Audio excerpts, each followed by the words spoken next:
Families come in all different shapes and sizes, and every single one of them is absolutely valid. But aside from that, coming from a really big family has its own unique set of struggles. So I invited my friend Eli to come and talk about it a little bit more. Hi, my name is Eli, and I come from a really big family, like really big. Like I constantly forget how many siblings I have big. But where do I begin? So I'm the oldest of 10? I think. I always have to think about it, and I'm always generally confused, and I have to use my hands to count them down. I'm like, okay, I got 4 sisters here, 2 brothers there, 2 steps. I have 5 siblings, 28 first cousins. I don't even know how many cousins I have. I think it's over 40 on just my dad's side alone. My mom had 6 brothers and sisters, and they all had a lot of kids. I come from a very big Mexican family. On my dad's side, I'm one of 22 cousins, and then on my mom's side, I'm one of 19 cousins. The biggest side of my family is definitely the Latin side of my family. I definitely come from a super big family. My father has 3 brothers, and then on top of that, there's just cousins and aunts and uncles. People's names, like I gave up. I stopped learning people's names in my family. Like it's just too big, I'm done. Have I been guilty of not remembering some of their names? Sure. Tío Juan, my tío Ramon, my tío Monchi. I don't remember everybody's names.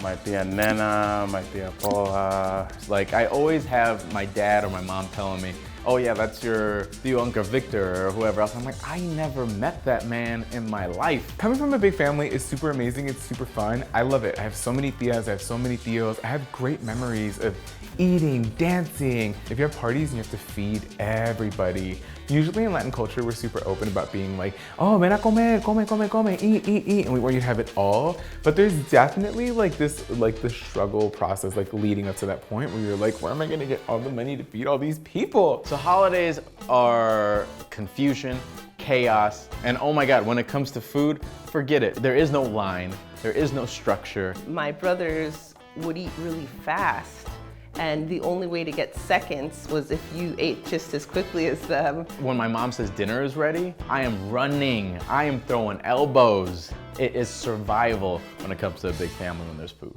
Families, for some reason, when they get really big, like they get into like chisme, like they start gossiping a lot, and it's this whole big thing of like, oh, did somebody get a divorce? Like, is so-and-so getting married? Like, oh, I heard so-and-so got plastic surgery. Don't do that. If you're doing that in your family, if you're the one spreading the chisme. The chisme is real, the beef is real. You tell one cousin, you tell one tia, you tell one person, everyone's gonna know by the end of the day. The best thing to do when you hear anything about family gossip is just to act like you didn't hear anything. Yeah, large families, imagine, that's like quick telephone, everyone knows the chisme on you. Have you heard da da da da da? And I'm like, what? Our dad didn't tell us that. Whenever there's some drama, something popping, everyone knows about it and everyone's calling everyone to make sure everyone knows about it. On my mom's side, there's a couple of tias that are very chismosas. Yes, I'm talking to you, Tia Ceci. It's impossible to keep a secret or to say, hey mom, eso está pasando. Don't tell anybody, because your mom is gonna tell her sister, and her sister is gonna tell her 2 daughters. I think we actually have a text message thread now just for that kind of chisme. Damn, don't bring your tias in your mouth. Even if you don't want to kiss and hug everybody when you walk into a party, that's totally fine. Live your best life, do whatever the hell you want to do. But keeping our traditions of being open and loving with one another is super important. So the highs and goodbyes in the big family, it never ends. When you say hi to people, you gotta give them the hug, give them the kiss, give them, all that. And you'll be doing that for a good hour. Of course, like you have to go hug and kiss everyone. You gotta say hi to everybody in the whole family. You have to go out and find them, like don't forget this one, don't forget her, don't forget him. Highs, goodbyes, it never ends. It gets kind of weird when like you want to throw a party, but you want to keep it kind of small because if you don't want to pay for the food or you just don't want that many people in your house.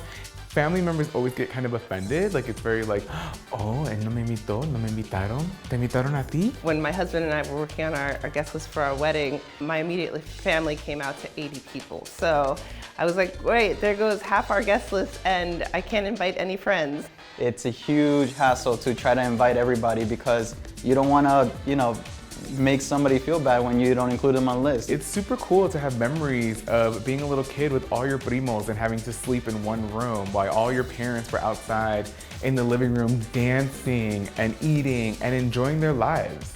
Mexicans know how to throw a party, that's all I gotta say.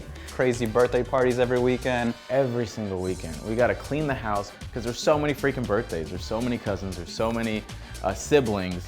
So you always gotta be prepped and ready to go to party, essentially. There's always somebody random at the party that your mom will introduce you to and be like, esta es tu tía, ¿te recuerdas de ella? Do you remember her?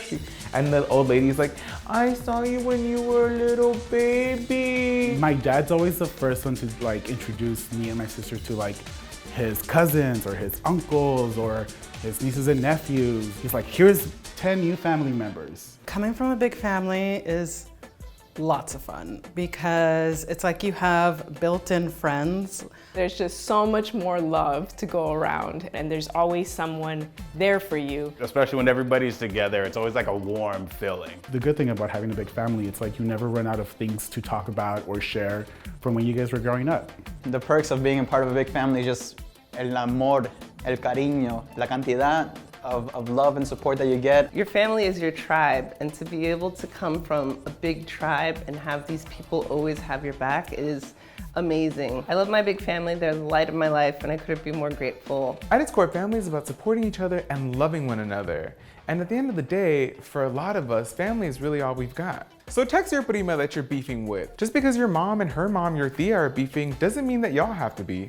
I love that in Latin culture, we honor our families, and I wouldn't have it any other way. Adios, mis papitas fritas. There's something amazing about how you know if you're going through a hard time or if you're stressed out, you have a place to go to. You have people to love you, and you always have someone that could pick up the phone and have your back. Adios, mis papitas fritas. I tried.